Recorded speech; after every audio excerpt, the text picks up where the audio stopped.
Since I was a kid, I always loved sports. Growing up, I played basketball, baseball, I boxed for a period of time. When I got to high school, I began playing football. And in high school, I made a decision that for me, it was just difficult to play two sports. In this case, play football and play basketball and try and maintain solid grades. So in high school, I began to focus more on football. And the backstory for me is growing up in East Oakland, the youngest of 5 kids, I didn't know if my parents would be able to afford for me to go to college, or even my siblings. But I learned about the possibility of getting a scholarship. And when I realized that I had the potential to either get an athletic scholarship or an academic scholarship, that became a life goal for me. A goal that grounded me, a goal that kept me focused. But a pivotal point for me was junior high, because I heard about a coach in Oakland named John Bean, and he was the head coach at Skyline High School at the time.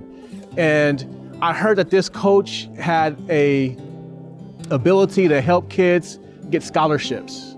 One of my biggest frustrations as a football player at Fresno State over the course of my career was that I never became a full-time starter. I came here as a middle linebacker, and my junior year converted to fullback. And I was fortunate to be on travel squad. I was fortunate to play special teams.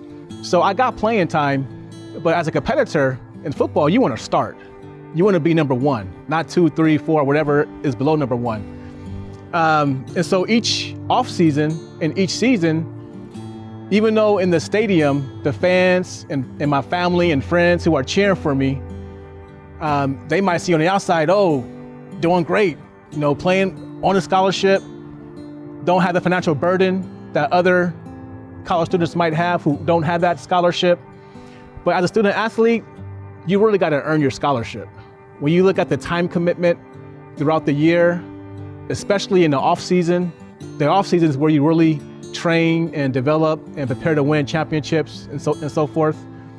My first career out of college was actually in full-time ministry.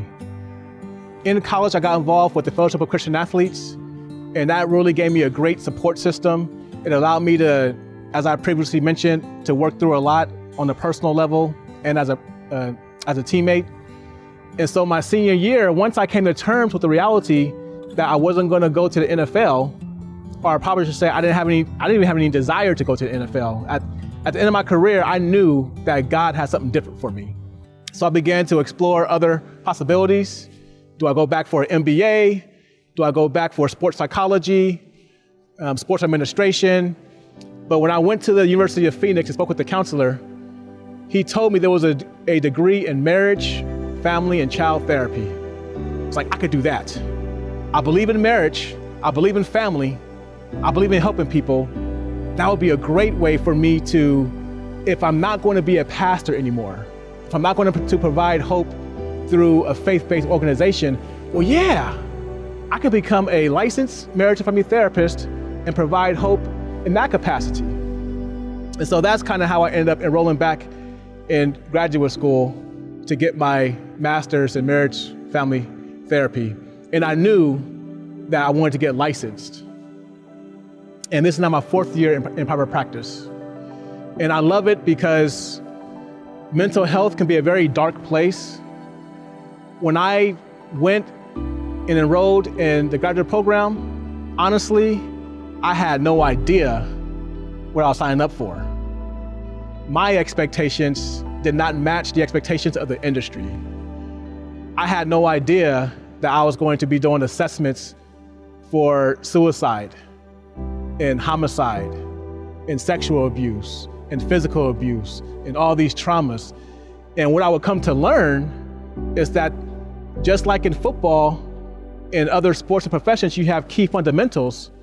As a mental health care professional, the fundamentals of what we do is, in essence, we keep people alive and we save lives and we protect people from harm and danger. But it's scary, especially for me with that pastoral background. I wasn't used to talking about suicide. I wasn't used to asking people, are they thinking about harming someone else? And how do you walk them through safety planning? And how do you talk with their family and support about keeping them safe? So it was scary. And even to this day, I still have some fear, because there's always that fear of not asking the right question, not intervening in the right way. But what I've discovered is that many people, that's exactly what they want. They just want somebody, even if it's not a trained professional, they just want somebody to care enough to ask them, not just how they're doing casually, but how are you doing? What's been on your mind? Who's in your life? Who have you spoken with? If you haven't been seen in the last 3 weeks, why not? At the essence, whether it's ministry or mental health, I think in life, especially in these times, all of us as human beings just want to know that we're cared for. And when people can sense that you genuinely care, it's a game changer.